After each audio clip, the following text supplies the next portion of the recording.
It's wonderful to welcome Alanna Jenish to this podcast. She is a musician and fiddler based in Peterborough, Ontario, Canada. She recently released a new album, Daleview, and I think it's a wonderful record, and we're going to talk all about it. Alanna, welcome to the show. How are you? I'm good, thank you. Thank you so much for having me today. Yeah, and yeah, my apologies for the previous delays that got us this date, but yeah, I'm glad we finally get to meet. Myself as well, yes. Yeah. So, tell me about how your summer went. Um, it was a great summer. As the season came to a close this year, I was almost sad to see it go. It was such a fantastic summer. Lots of musical events, and it flew by. It was, yeah, a really good year.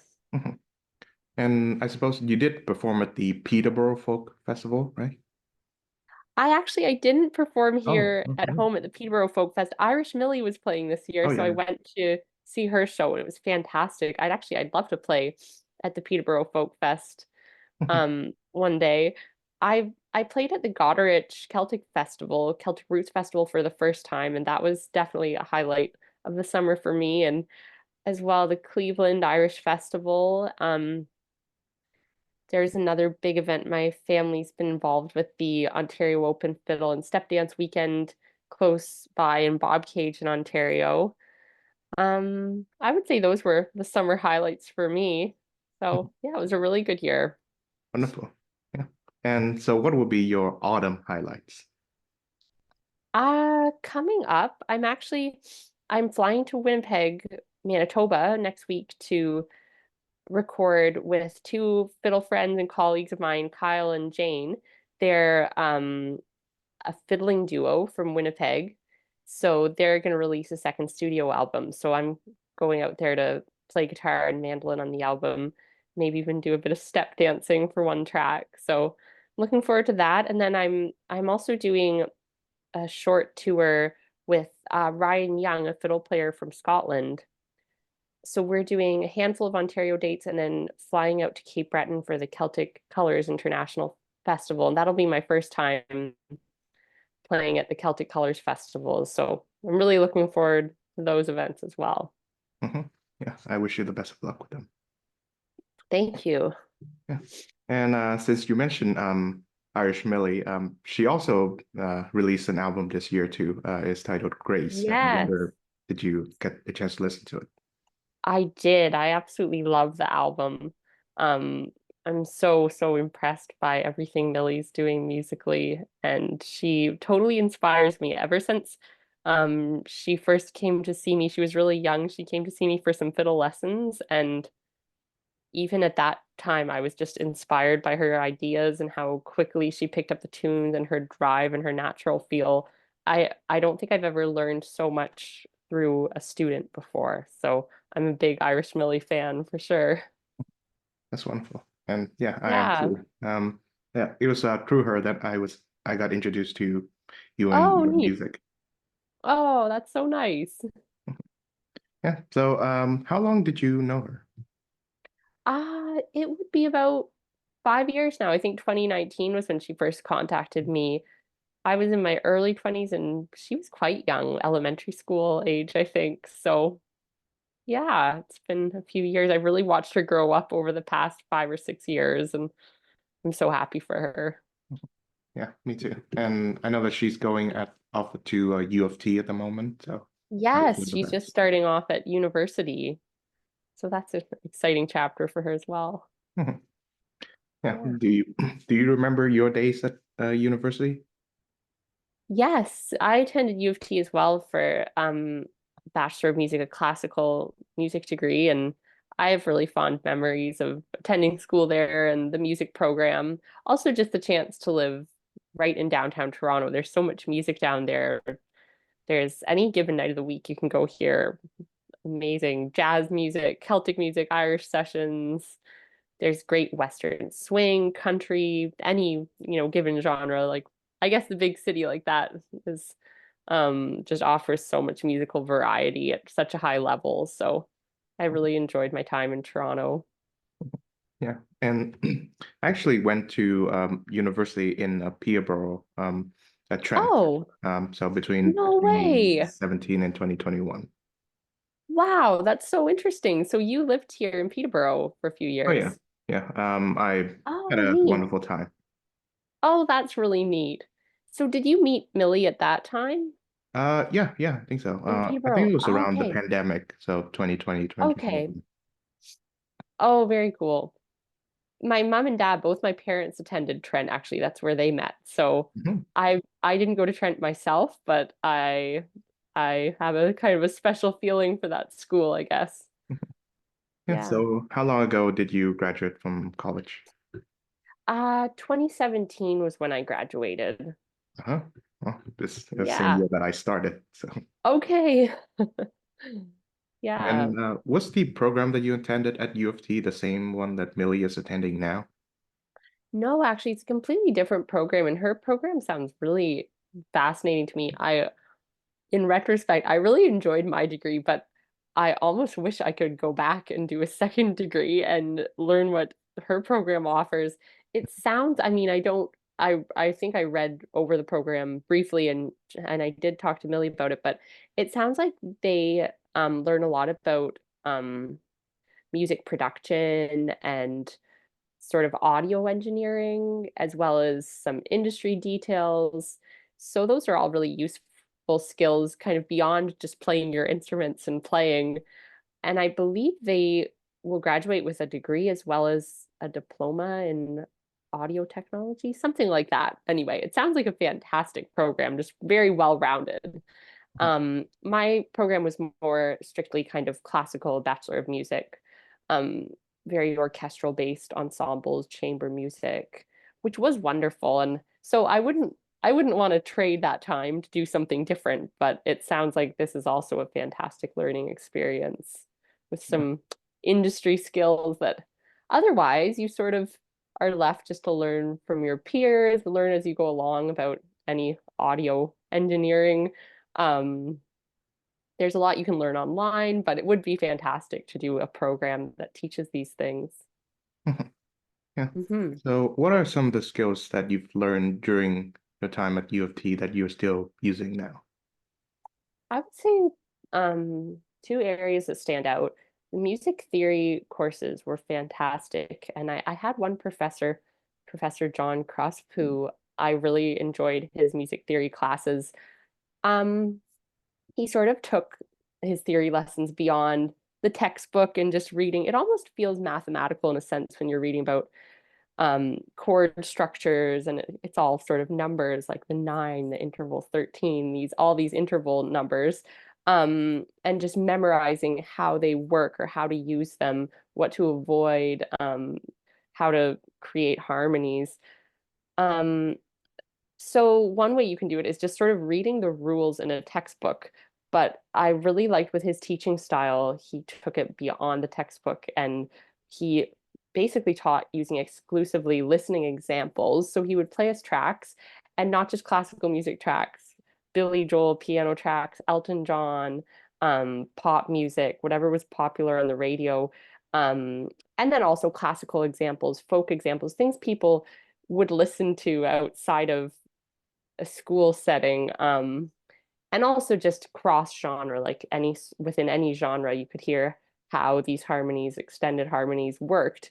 um, and so that really resonated with me. And I think to it's one thing to be able to read the rules, but to hear it and then you can kind of almost, he talked a lot about visualizing, sort of like in your mind's eye, in your mind's ear or something, like just being able to visualize how to use these chord structures and certain patterns and progressions and how to recognize them when you hear them.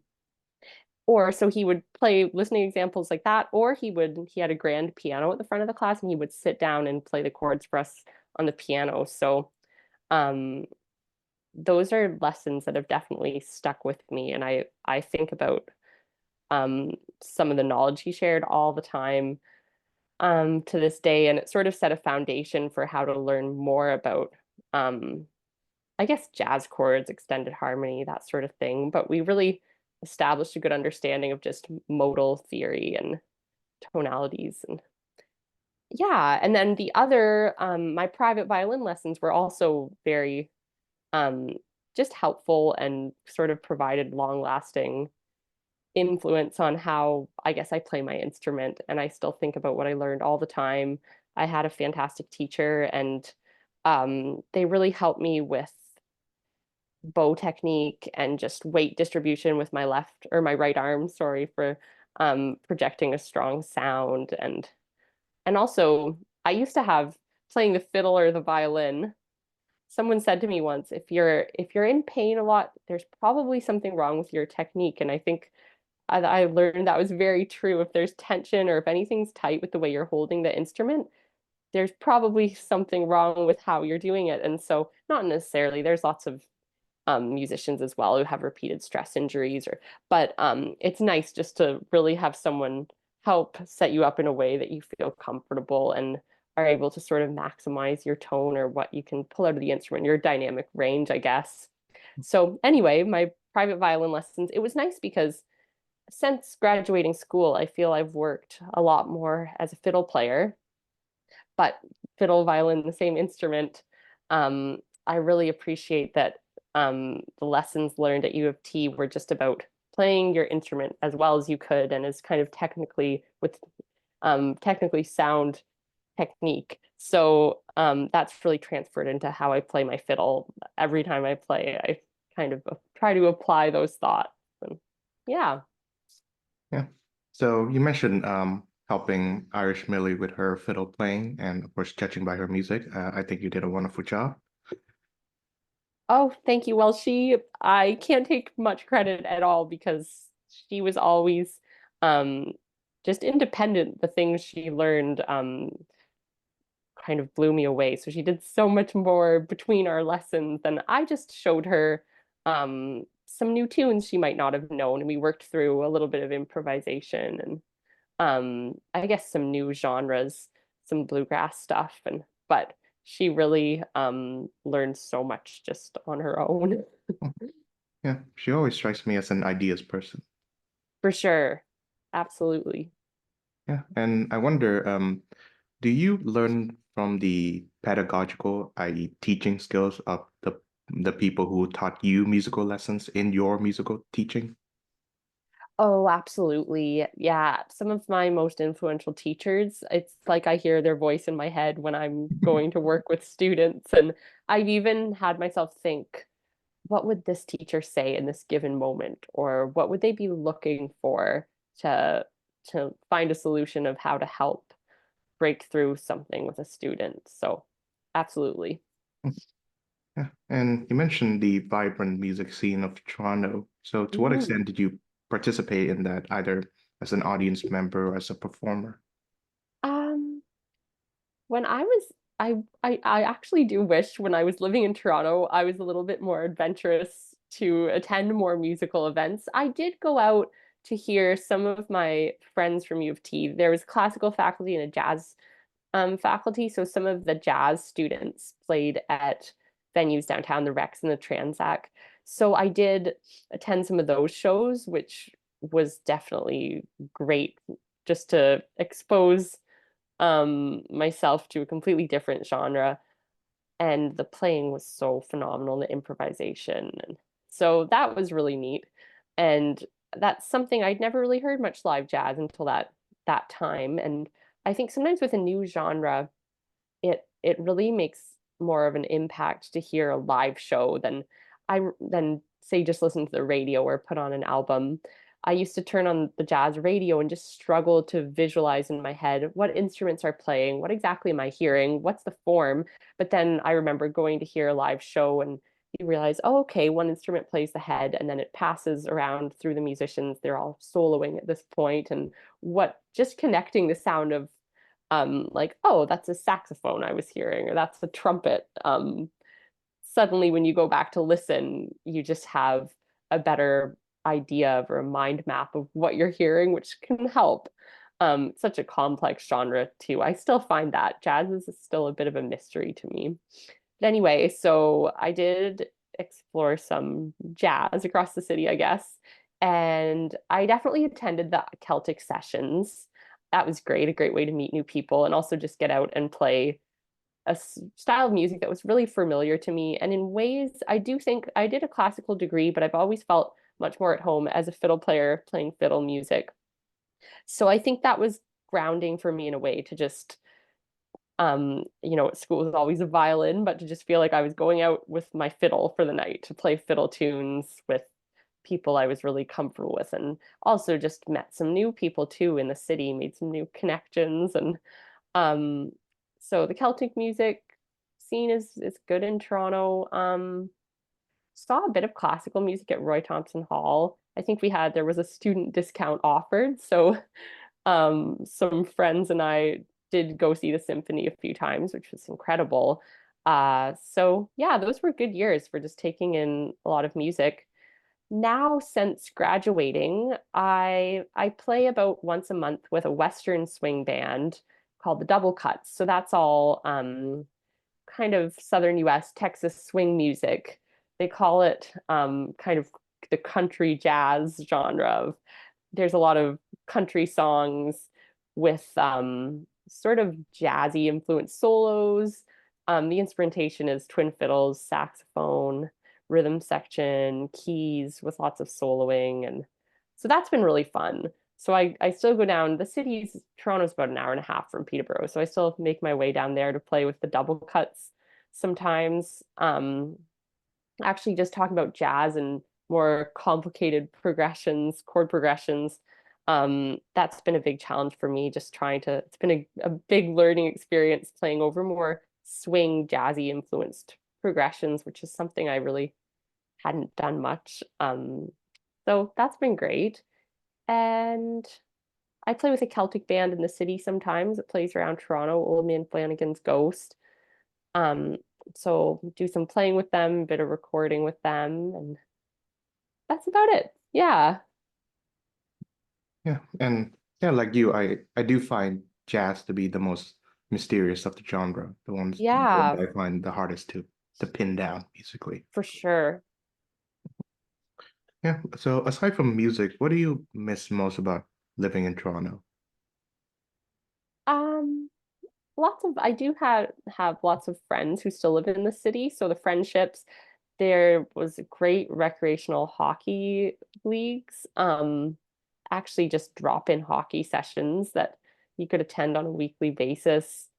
Um, there's sort of an energy to living in the city that I liked. It's just the city, the city never sleeps kind of feeling.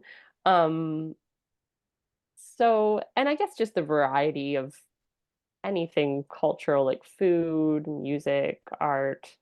Um, that was sort of just invigorating, I guess, in a way. Um, but there's lots of things I like about Peterborough too, that it's a little quieter here. It's easier to get around. Um, feel more connected to nature here. There's all sorts of lakes in the area, and oh, you would know, in the river, the Otonabee River that Yeah. runs right through the downtown. And I really like canoeing and camping and those sorts of activities, cross country skiing in the winter, skating. We get a little bit more snow up here, and the winters are just a little colder, and they're quite moderate in the city with the lake has a bit of a moderating effect. So um yeah, I'm enjoying this area for sure. There's lots of music too. But that being said, it's also nice that it's definitely in close proximity to Toronto. So it's only without traffic, it can be as little as about an hour, 25 minutes for me to drive downtown. It can be also as much as say 2.5 hours at the wrong time of day, but it still feels very much within reach for gigs or just events.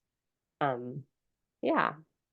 Yeah. So, is winter easier to live when you are in Toronto or when you're in Peterborough? Uh, Probably Toronto, just logistically for getting around, Yeah. and the weather's a little more severe up here. The highways are more impacted by snow, freezing rain, and um, yeah. I see. Yeah. Yeah, I do get a chance to visit Toronto when I was living in Peterborough. Yeah, it's Mhm. an hour and a half away. Um, And yeah, I miss the food there too. Like if you Yeah, want like good food from any culture, you can find it. Like there will be a for place sure. that has it. Hmm.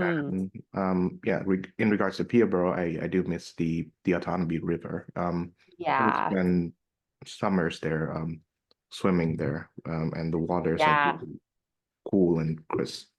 Hmm. Yeah, and I love that about Peterborough.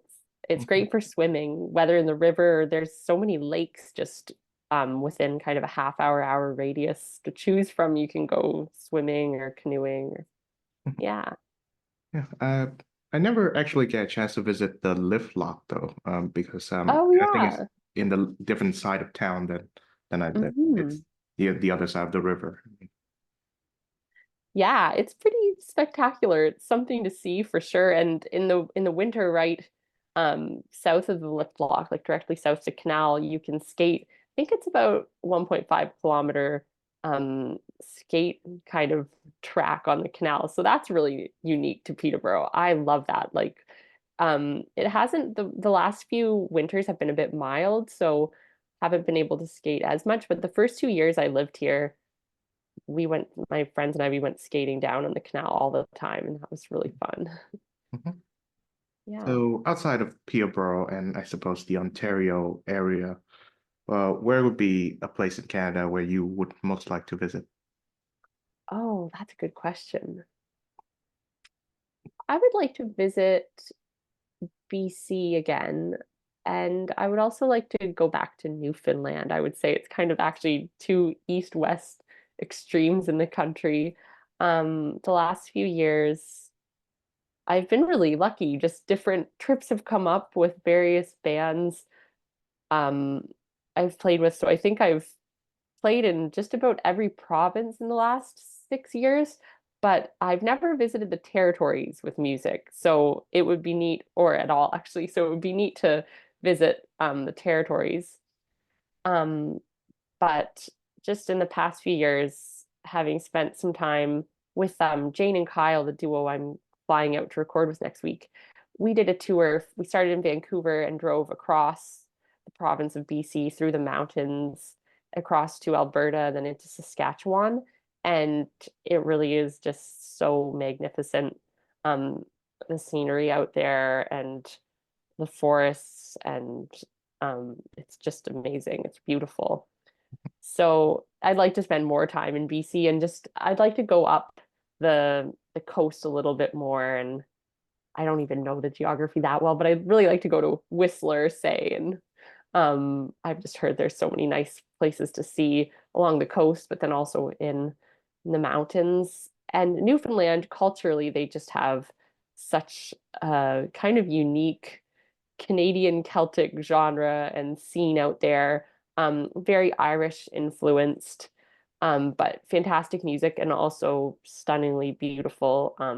The coast there is just gorgeous, and the people are very, very friendly and warm. And so, yeah, I really enjoyed seeing both British Columbia and Newfoundland, and but all of the provinces are unique and are have been amazing to visit. I feel so lucky to have seen so much of the country in the last few years.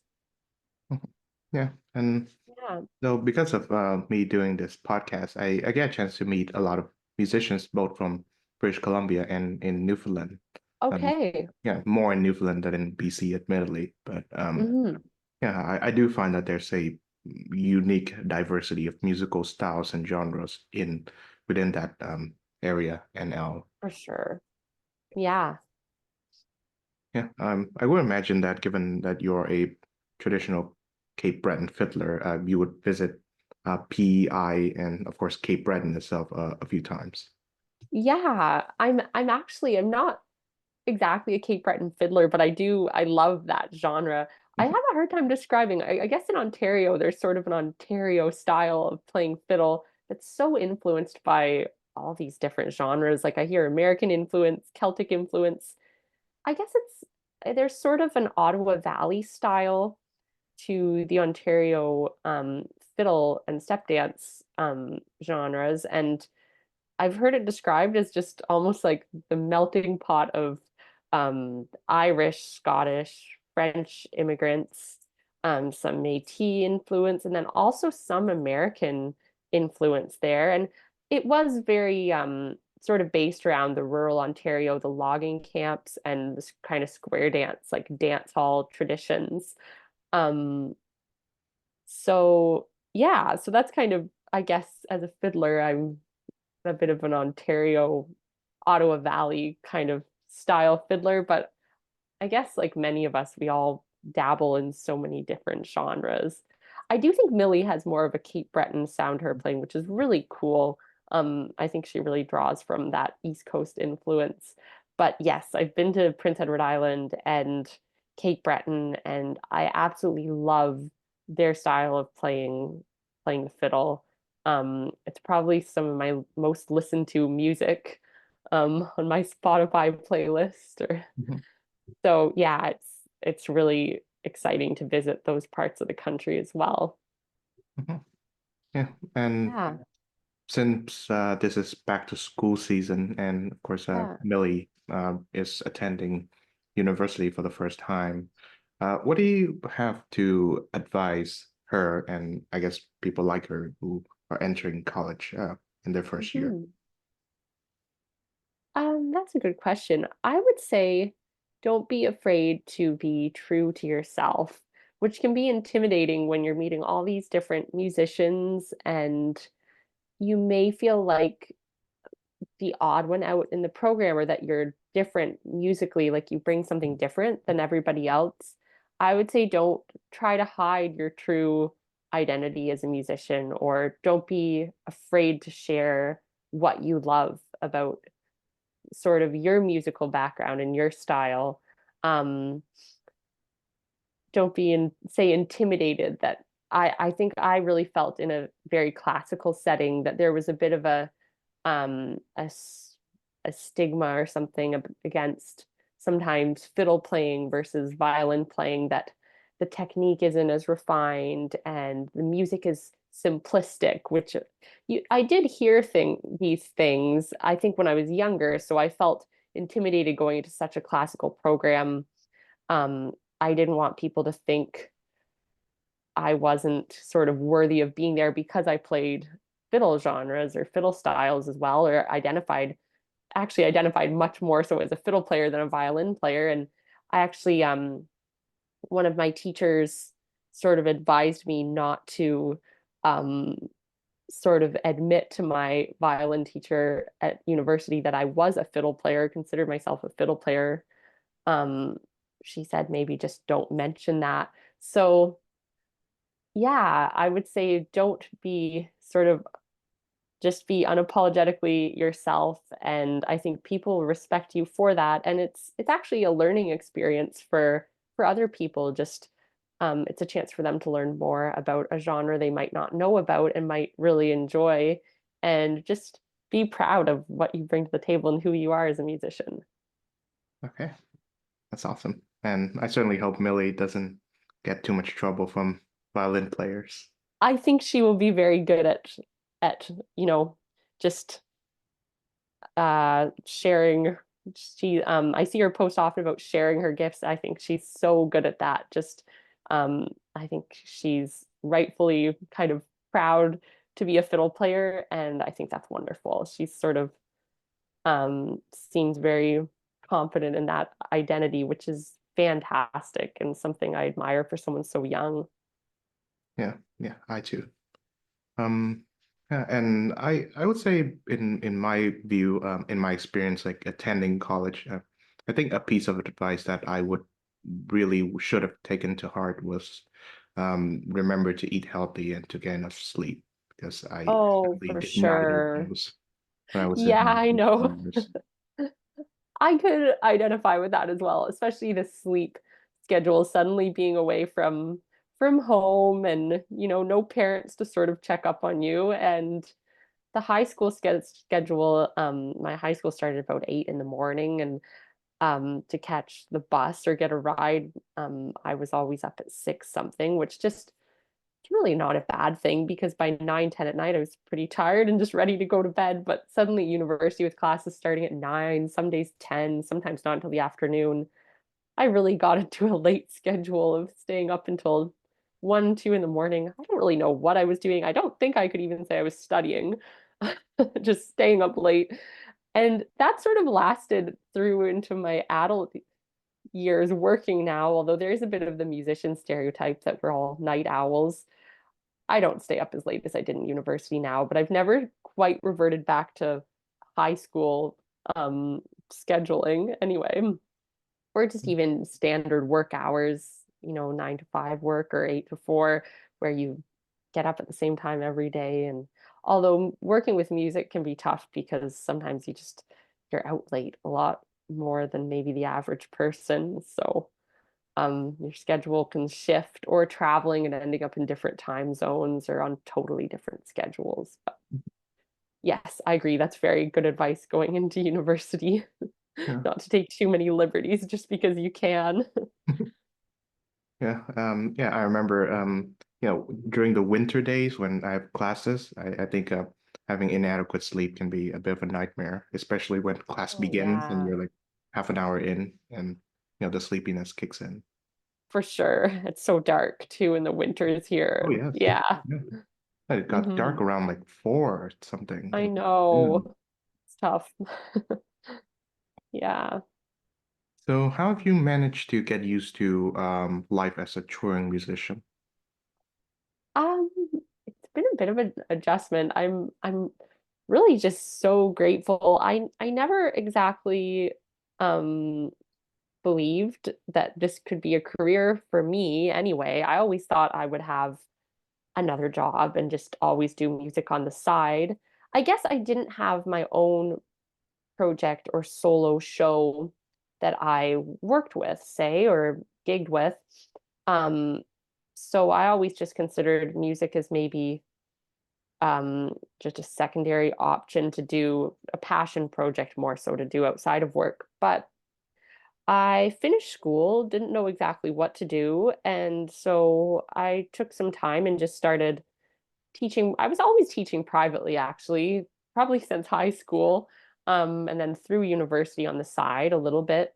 So I started teaching more when I finished university, and then just been really, really lucky with different groups reaching out who needed a musician, needed somebody.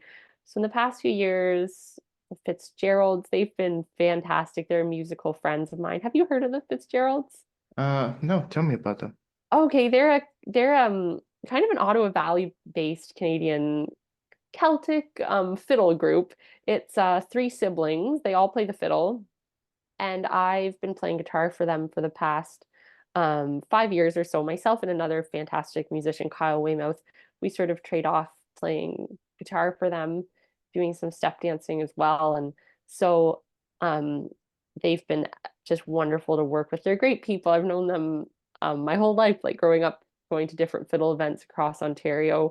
So it's been such a treat to get to be on the road with them and play with them so much. And some of my favorite musical memories have been with them. We did a 5 week tour of Germany a few years ago. Germany, Switzerland, Austria, Belgium, mostly Germany, but some of the surrounding countries as well. So that's an experience I never would have imagined having, and it's a great memory. And you've also done a few tours in Arizona and Saskatchewan tour, and so lots of time spent on the road, and also a lot of music festivals that have been really amazing experiences.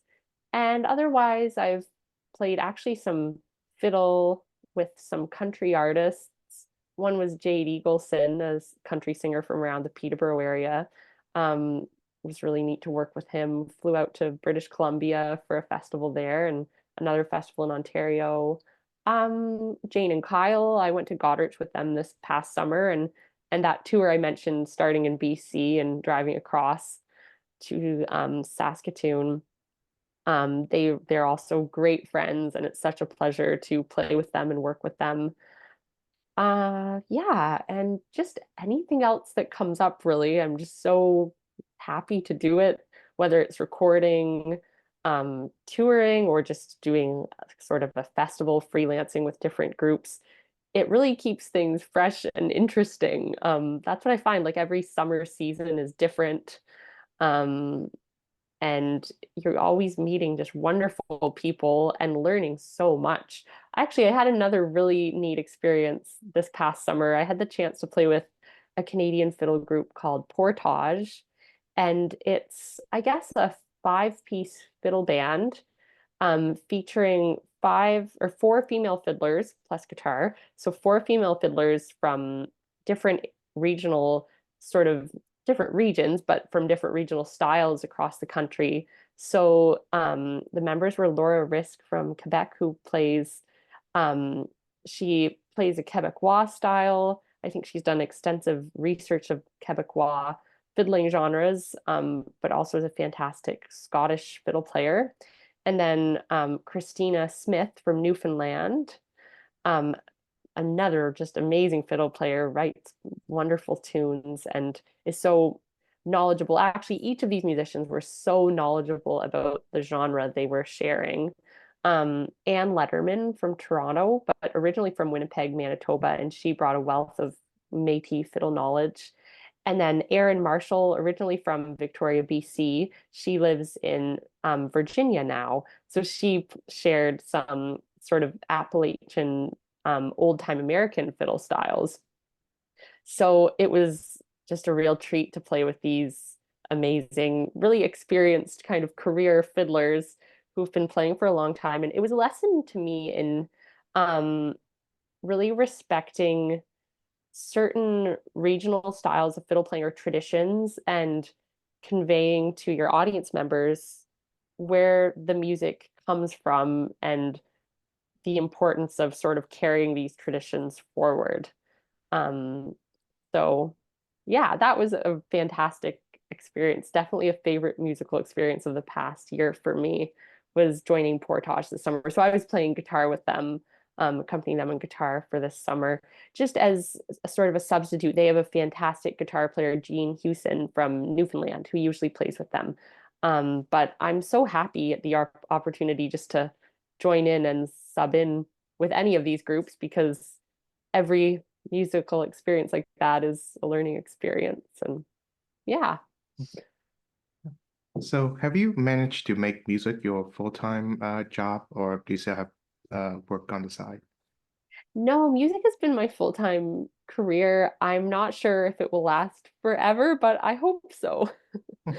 I think maybe eventually I could see myself, it might be a chapter that I kind of pivot into something else or part-time music, part-time, something more regular.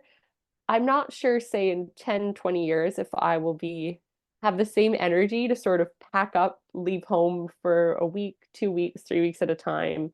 Um, and also just the uncertainty of what a year, what a summer season, or winter season, just what your sort of seasons of work are going to look like.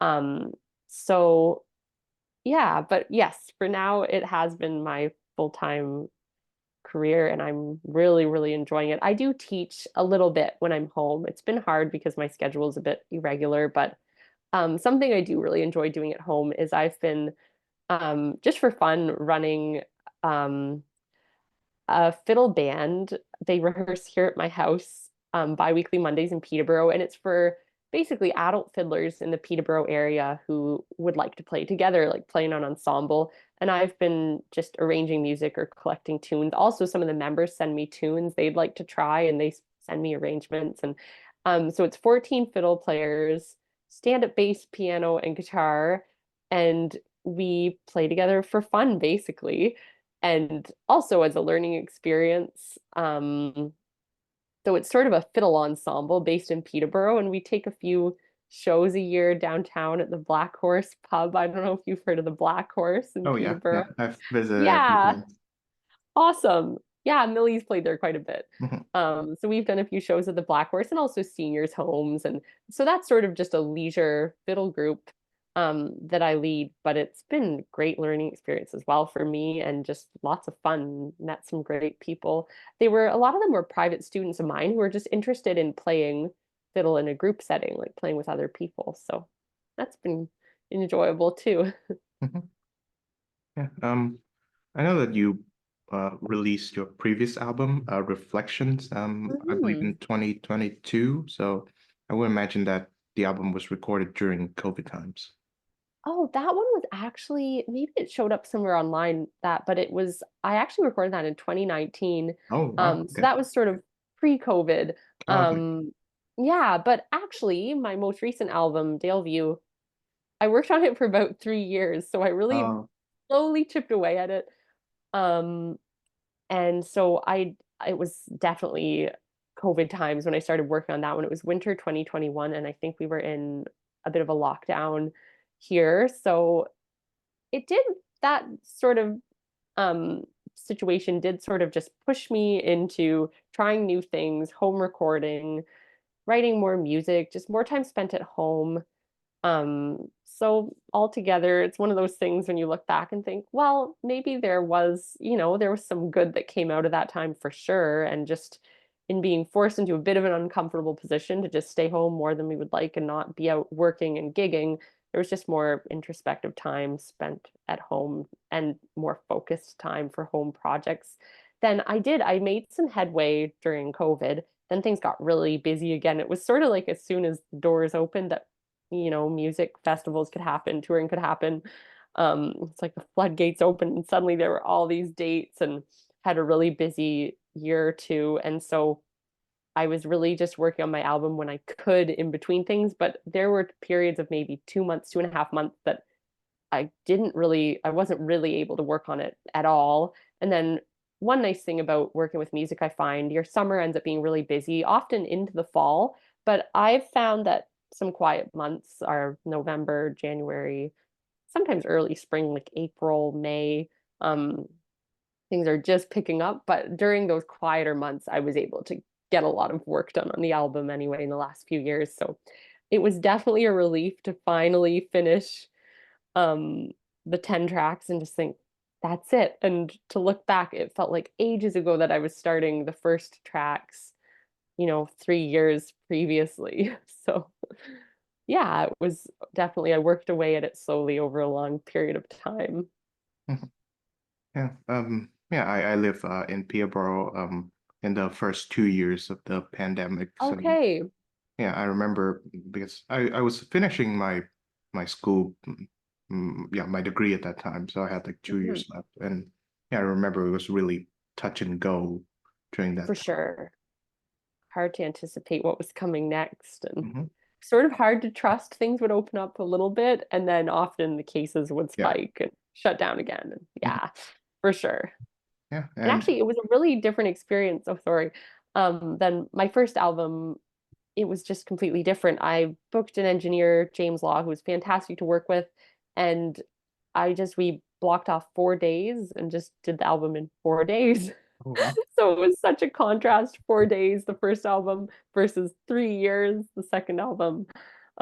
Very different kind of process for both albums, but I think I preferred having more time, although it does give you the opportunity to be a lot more picky and just really pull apart every track and redo things over and over and over again. So that was almost spiraled into a little bit of a problem, but it was nice though to just take the time and really reflect and listen back and redo things until I was happy enough, hopefully, with them. So yeah. So how would you describe the difference or similarities in sound between this album, Daleview, and your previous one, Mhm. Reflections? Um, Definitely. I think they would have quite a similar sound. The first album, Reflections, um, it was a tribute. My older sister sadly passed away in 2018. And so in 2019, and we had been planning to work on an album in the next year or so. And so Reflections was a bit of a tribute, and it was me just kind of completing that project. So the music and the selections on that, a lot of them were tunes we talked about or played together, worked on together. Some of the arrangement ideas were her arrangement ideas, and So I think I went into that with an energy of just wanting to sort of finish what we had started together, and having never recorded before as well, I just thought I'll just sort of book a week and lay down the tracks and go for it. So it maybe doesn't have on I guess overall it maybe doesn't have as many layers as some of the tracks on Daleview, the second album. And some of the arrangement details are probably just more thought out for the second album, more just because of the time spent on it. But I actually don't mind. I think the first one maybe has more of just an authenticity and the energy of just going going for it and doing it. And it was definitely a bit of an emotional project. So I think you can hear that in the music somewhat.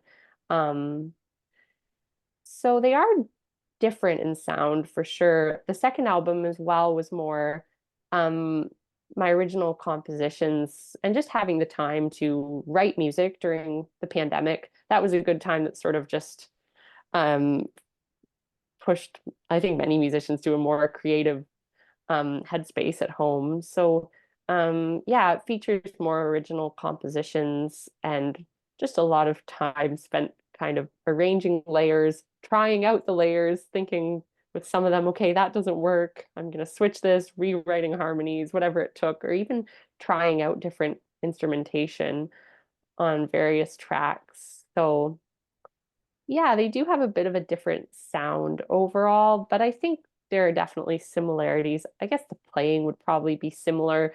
A lot of both albums would be myself on fiddle, guitar, and most of the piano, for sure on the second one. Um, so I guess just the kind of the core of a lot of the tracks you're hearing would probably sound similar stylistically, um, just being kind of the same players. And then I also have some of the same musical guests on both albums. So I think the playing would be very similar between the two. Mhm. Yeah. Yeah. So, yeah. So you mentioned your sister, and I'm very sorry to hear Mhm. your loss. Thank you. What do you miss most about her? Um, there's many things. I think just everything about our relationship as sisters. We were very close friends, and we lived together in Toronto. We both went to University of Toronto, and we played a lot of music together. She did basically all the same things. We did all the same things musically, like played fiddle, step dance. She played piano, I played more guitar. Um, and it was really fun. I miss her musically for sure, just having a family member to play with. There's something really special about that. And I see that all the time now. A lot of the musicians I play with their siblings or family members. So that's something I've always missed. But that being said, I'm very, very grateful that I grew up with that opportunity to share so much with a family member. Um, I don't know if I would be as kind of integrated into the musical community if it weren't for Colleen, my sister. Just being able to attend all these events together and share the same passion, I think was really good for both of us and sort of special. It was something we fully had in common, was enjoying the fiddling community and step dancing community in Ontario and attending musical events, gigging together. We went to a lot of music in Toronto as well over the years. And I learned so much from her. She was older than me, so I was always sort of looking up to what she was doing. She was 2 years older. So she started step dancing before me, started playing fiddle before me, and I was always watching her and listening to her. She was sort of my hero in a way growing up. She did really well in school, was just a very kind person, had so many friends, and was very sensitive and kind towards kind of all her classmates. And she sort of looked out for the underdog, and that's something lessons I learned from her growing up, I carry through into adulthood for sure. That I've learned from her.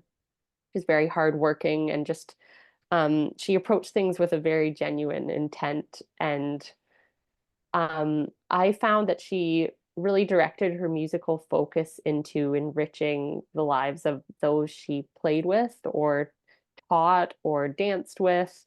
It was very much the opposite of sort of wanting the spotlight for herself or for her own gain, or she was so much more about fostering a sense of community or um, rising up other people, those around her, through sharing her talents or by teaching and making music or dancing with other people. And she was also very interested in musical therapies and reaching those with mental health challenges um, through music.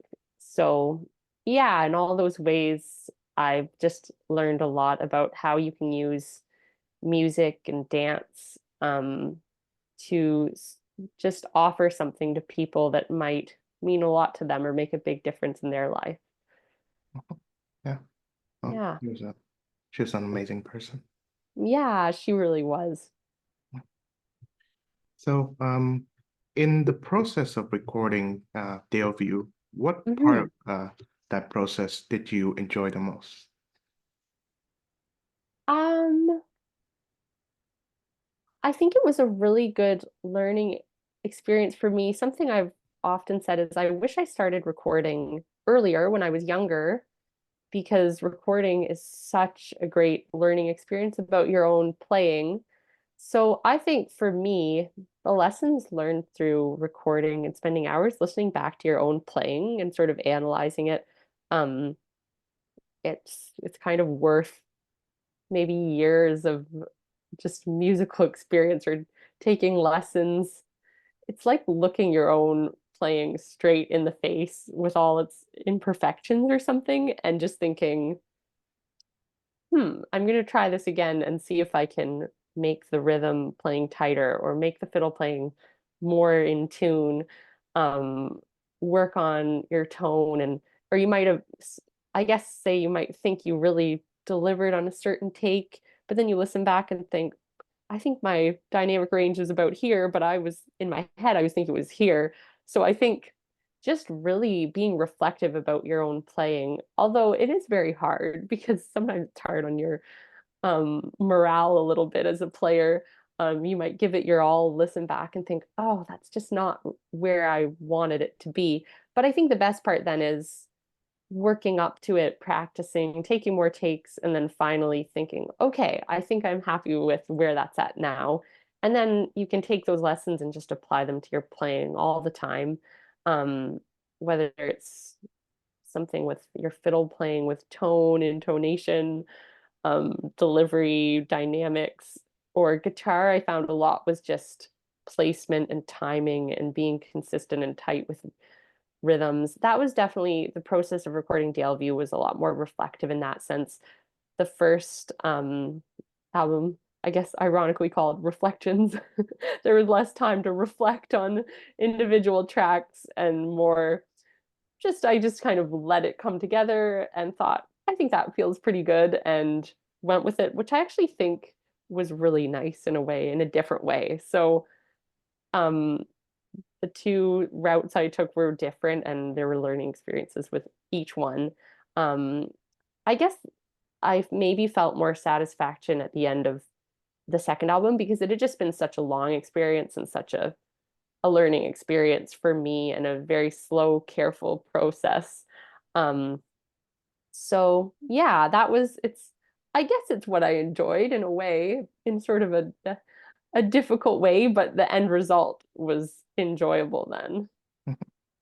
Yeah. So, Actually, I should yeah. say, oh, sorry, a real treat was just hearing when guest musicians would send a track or if they came in and played for me. That's probably actually my favorite part because it's so nice to hear your colleagues come in. Sometimes it feels like another musician comes in and just elevates a track in a way that you could not imagine doing yourself. And it's just a treat to hear other musicians playing. I think there's so much to learn from and just enjoy.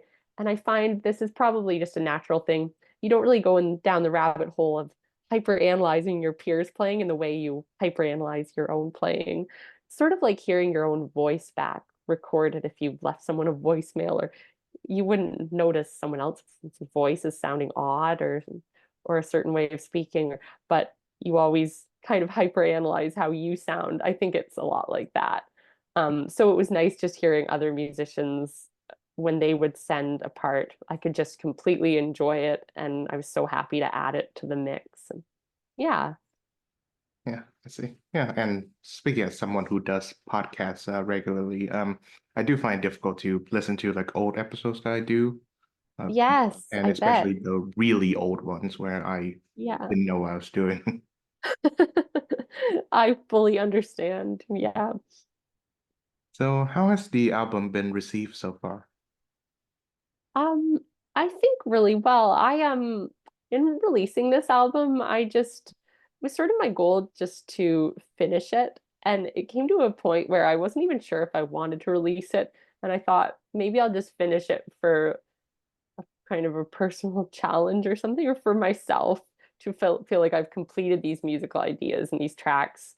I am glad now my parents and some close friends convinced me to. I think I did always plan to release it in a way, but I just never felt ready. It's kind of scary. It's intimidating to put something out into the world that's been only in your own ears and a few other trusted friends or the engineer who's working with me for years. It felt very personal. I guess having written a lot of the music and played a lot of it myself, it just felt so personal and got to a point I wasn't sure I wanted to release it, but I did release it. And um yeah, it's been really encouraging. Then it's since then it's just been really nice hearing some feedback from friends and family members, and there's a really supportive kind of fiddle community in Ontario. And so they've been so supportive. It seemed everyone came up and bought an album as soon as they went out for sale at one of the events this past summer. And some people were learning the tunes off of it. And so that's been really encouraging. Mhm. Well, Yeah. congratulations. And of Thank course, you. I'm glad that the album's released, so I got a chance to hear it and enjoy it, of course. Thank you very much. Okay, so final question. What Yeah. does music mean to you? I was just pondering this the other night, actually. I was thinking almost what does fiddle mean to me, but music to me more broadly, I think to me it really means music means community or results. I like the way it sort of fosters communities.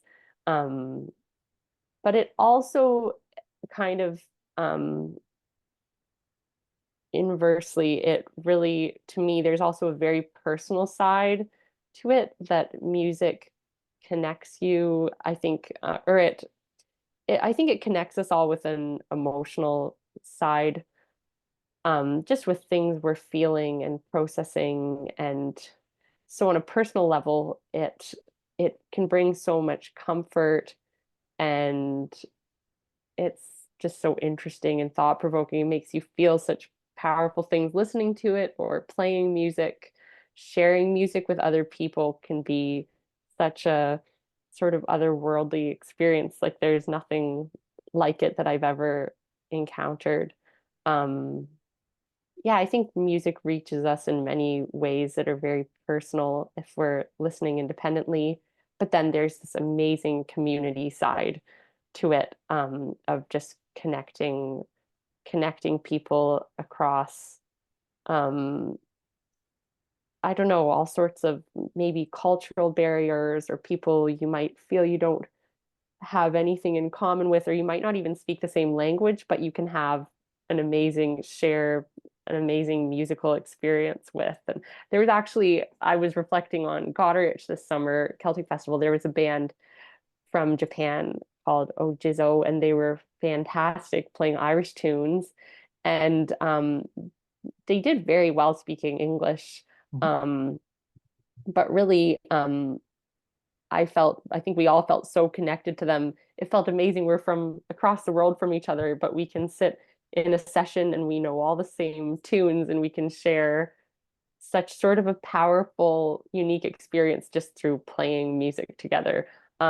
So yeah, I guess music can just be so powerful in that sense. And I think the community aspect is a big part of what sort of captivated me with playing music growing up was being able to play with other people and share that experience with others, and also meet so many people through a shared passion that meant a lot to each one of us individually, but collectively, it's something even more special. I think I felt this. I was taking um, private classical piano lessons, and I just didn't have the same spark. I would work on my exercises, go back to my teacher and play them. And I do actually admire, I think for many people, that is enough to, they feel that immediate spark and connection to the instrument, and that's enough to motivate them to really work towards it and become a big part of their life. For me, it was more so the fiddle community aspect, learning fiddle and going to play with friends and share in a community setting. I think that's what really motivated me musically. And then later, it was kind of a deeper connection to the instrument. And just also, I think it's equally comforting playing an instrument. And then in some ways, listening is probably even more comforting or just special, I think. I find listening. So, yeah, anyway, so music means a lot to me, I guess, in summary. Oh, I think that's a wonderful note to end on. Thank you very much, Thank you. Alanna Jenish, for joining the show. Thank you so much for having me. Take care.